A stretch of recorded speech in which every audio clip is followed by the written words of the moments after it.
How do we have a large body of people that are in our city and country that are excellent swimmers, and at the same time we need lifeguards? And the only obstacle is that we won't give them the right to work to become a lifeguard. How's everybody doing? My name is Anthony Brian Logan, and today we got to talk about New York City Mayor Eric Adams putting his foot all the way in his mouth as it relates to the comments made about migrants being excellent swimmers. Now, there's a lot I want to say, but first things first, I got to defend him a little bit. I don't think this man really knew what he was saying. I don't think so. I won't give him that much credit to be that clever and to be so open with what he said. And if you guys don't know what I'm talking about, let me explain.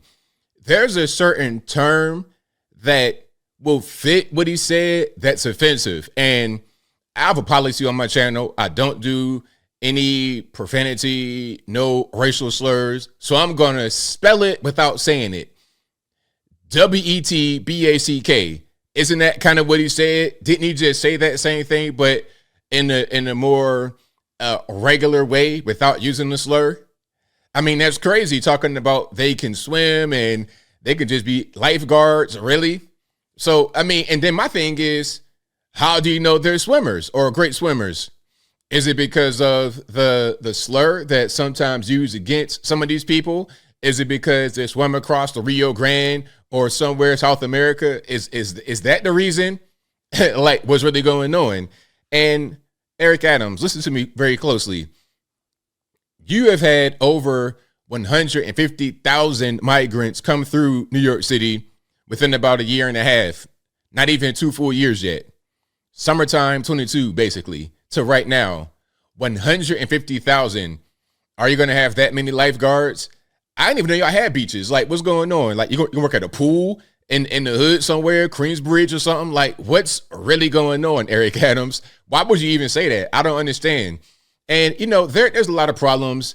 The FDNY and NYPD, I think some of their pension and retirement funds is invested into ByteDance, which owns TikTok, and the federales want to ban TikTok. So if they ban TikTok, how would that impact their funds? And then they're cutting money to try and pay for the so-called migrants, illegal aliens, border hoppers, whatever you want to call them. I covered a story recently about a young man dying just 4 months after he was fired from the fire department because he had some heart issues, which a lot of firefighters do. You're talking about one of the industries with the highest level of cardiac failure in the world, firefighters. So you got all these problems going on, and what you want to do is say, hey, man, we got these guys from Cuba, whatever, wet foot, dry foot, they can swim their hind parts off. They'd be great lifeguards. Now, before I go any further, I think we have some reaction out there in New York to what he said. And of course, I will link to everything in the description. But without further ado, let's go ahead and roll it. Back here in New York City, Mayor Eric Adams sparking controversy over remarks he made about migrants, appearing to suggest they could fill the city's lifeguard shortage because they are, quote, excellent swimmers. Take a listen. If we had a migrant and asylum seeker plan that states those jobs that we are in high demand, we could expedite.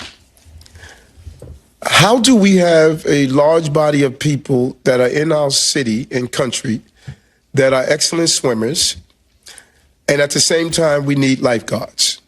And the only obstacle is that we won't give them the right to work to become a lifeguard. That just doesn't make sense. That quote really doesn't make sense. Adams' administration has faced criticism over its handling of the estimated 180,000 migrants who have arrived in the city since 2022, many of them ending up in the city's already overwhelmed shelter system. For more on Adams' remarks and the state of the migrant crisis in New York City, I'm joined now by Power Malu. He's the executive director of Artists, Athletes, and Activists. It's a grassroots organization that connects migrants here in the city with key services, including shelter, food, medical care, and legal support. So this guy's just like a migrant activist. Now let's see what he has to say about what's going on. He's in favor of the migrants being there. And, you know, guys like this are part of the problem in New York City that you're facing with the migrants coming. If they're welcomed and they're given services and whatnot, they're going to keep on coming. And then my question would be, is this guy getting paid by the city, by NGO? What's going on? I'm sure there's some money somewhere, but that's just my opinion. Let's keep on going. Support power. I want to thank you for joining me. I want to start with the mayor's comments there. I know how I interpreted those comments. How did you interpret them? Well, once again, we have an administration that's deflecting attention off of their incompetency and mismanagement and pointing the finger at the migrants. My man's name is Power, Power. All righty.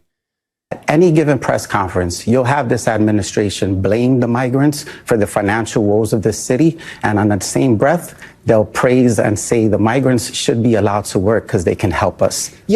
Well, I mean, both can be true at the same time. You see, they are to blame for, well, not the migrants themselves. It's the policy that allows the migrants in that is to blame for the city's financial woes. At the same time, they got all these people that are just sitting around, just, just stealing energy, stealing oxygen, stealing food from people, doing nothing. What they call them, useless eaters. So at the same time, they want to put on the work. But see, the solution is for them to not be here at all. That's the solution. What y'all doing right now is trying to work around it and try to figure out a way to jerry-rig it. I get that, but I also want to talk about just sort of painting with a very broad brush that the migrants in New York are all great swimmers. Where would he get that from? Unless it had something to do with crossing the Rio Grande, or because some of them may come from places like Cuba or Haiti or another island. Regardless, it's incredibly racist. And I am shocked and really upset that there hasn't been more sort of outrage in this city. Now, I'm going to say one thing right here. I think my man right here appears to be Hispanic. I don't really know, but I'm getting the Ricky Ricardo vibe, so he might be Hispanic. So I'm sure he's heard the WETBACK more than a few times in his life. So that's going to be an automatic trigger, of course.